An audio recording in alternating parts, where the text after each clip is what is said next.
अपना टॉपिक है संख्या पद्धति, जो कि 9th क्लास गणित का जो फर्स्ट चैप्टर है संख्या पद्धति, इसे हम इंग्लिश में नंबर सिस्टम कहते हैं। इस वीडियो में बहुत ही आसान तरीके से प्रश्नावली 1.1 के सभी सवाल आपको बहुत ही विस्तार तरीके से समझाएंगे।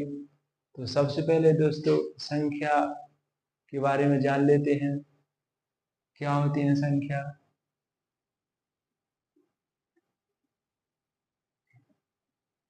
संख्या बेसिकली दोस्तों दो प्रकार की होती हैं। नंबर 1 वास्तविक संख्या,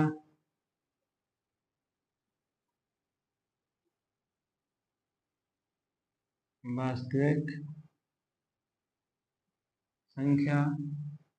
नंबर 2 बेसिकली दोस्तों काल्पनिक संख्या।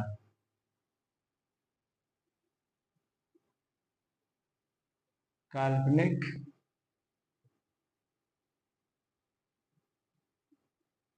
काल्पनिक संख्या दोस्तों, तो इसमें वास्तविक संख्या बेसिकली दो संख्याओं के बारे में जानेंगे, परमेय संख्या और अपरमेय संख्या दोस्तों।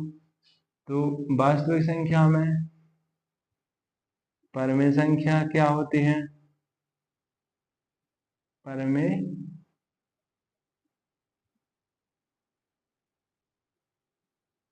परमेय संख्या। नंबर दूसरी अपरमेय संख्या।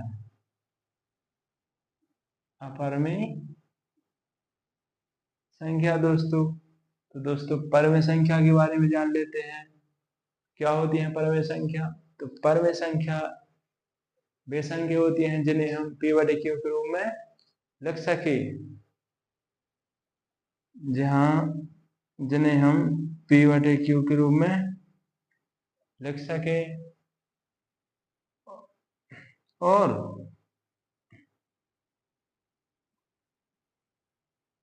q के स्थान पर क्या नहीं होना चाहिए दोस्तों?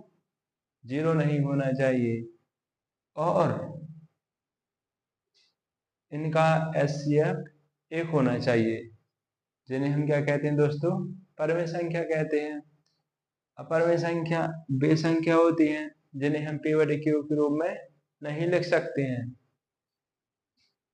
इन्हें हम रूट के फॉर्म में लिख सकते हैं, जैसे √2, √3, √5। और बेसिकली दोस्तों वास्तविक संख्याओं के अंतर्गत जैसे सम संख्या, विषम संख्या, अभाज्य संख्या और जो दो संख्या परमेय संख्या, अपरमेय संख्या, ये सही बाकी सभी संख्या वास्तविक संख्याओं के अंतर्गत ही आती हैं। अब दोस्तों काल्पनिक संख्या क्या होती है? काल्पनिक संख्या दोस्तों कक्षा 11th में पढ़ेंगे, क्योंकि 9th और 10th के सिलेबस में नहीं है वास्तविक संख्या। तो इसकी काल्पनिक संख्याओं के बारे में अपन अध्ययन करेंगे क्लास 11th में दोस्तों। तो आज जो कक्षा 9th क्लास गणित का फर्स्ट चैप्टर है संख्या पद्धति, इसकी प्रश्नावली 1.1 का प्रश्न नंबर 1 सॉल्व करेंगे। तो क्या शून्य एक परमेय संख्या है? क्या इसे आप p/q के रूप में लिख सकते हैं, जहां p और q पूर्णांक है और q बराबर 0 नहीं होना चाहिए? तो दोस्तों तो क्या शून्य एक परमेय संख्या है? हाँ, तो आंसर में क्या हो जाएगा दोस्तों? क्या शून्य एक परमेय संख्या है? हाँ। क्या इसे आप p/q के रूप में लिख सकते हैं? हाँ लिख सकते हैं, जैसे 0/1, 0/2, 0/3 ऐसे p/q के रूप में लिख सकते हैं। जो परमेय संख्या होती है, परमेय संख्या p/q के फॉर्म में होती है, लेकिन जो परमेय संख्या की एक शर्त होती है कि q के स्थान पर क्या नहीं होना चाहिए? 0 नहीं होना चाहिए। p के स्थान पर 0 तो चल जाएगा, जैसे 0/1, 0/2, 0/3 और इसके एग्जाम्पल और आगे की संख्या भी और लिख सकते हैं। तो इसे हम क्या कह सकते हैं, क्या शून्य एक परम संख्या है? तो इसे हम लिख सकते हैं शून्य एक परम संख्या है। तो दोस्तों दूसरा प्रश्न देखते हैं। 3 और 4 के बीच 6 परम संख्या ज्ञात कीजिए। जब कोई दो परम संख्याओं के बीच की जितनी ही संख्या पूछे अगर, तो इसका करने का एक ही तरीका है कि जितनी संख्या पूछे उसमें 1 ऐड कर देंगे। 6 पूछा तो 6 में 1 ऐड कर देंगे, कितना हो गया? 7। 7 हो गया, 7 का भाग दे देंगे तो 7/7 हो गया। अब दोस्तों क्या करेंगे, 3 और 4, तो 3 और 4, 3 और 4 में क्या करेंगे, दोनों में मल्टीप्लाई कर देंगे 7/7 का। तो 3 में 7/7 का मल्टीप्लाई करेंगे दोस्तों, और 4 में 7/7 का मल्टीप्लाई करेंगे दोस्तों।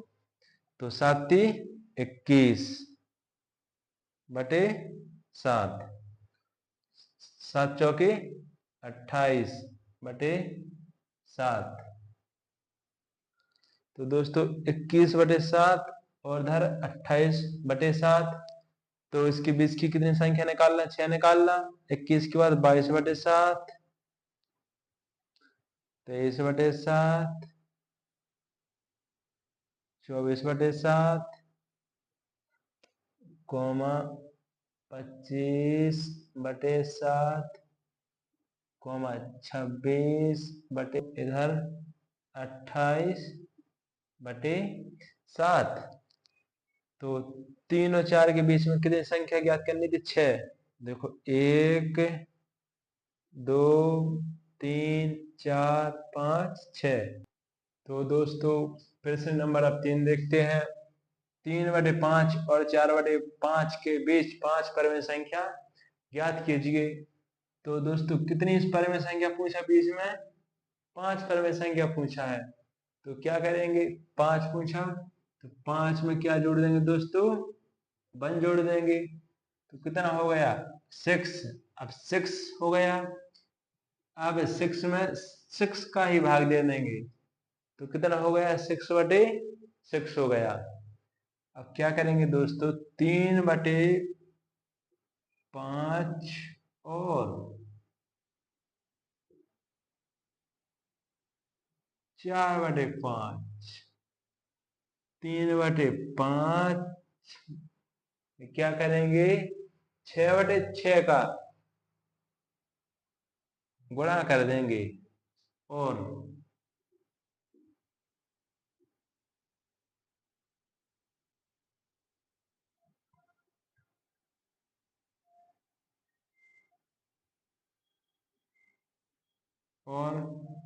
4/5 में भी 6/6 का गुणा कर देंगे। तो 6×3 = 18, 6×5 = 30, 6×4 = 24, 6×5 = 30। 18/30, 24/30 के बीच में संख्या 19/30, 20/30, 21/30,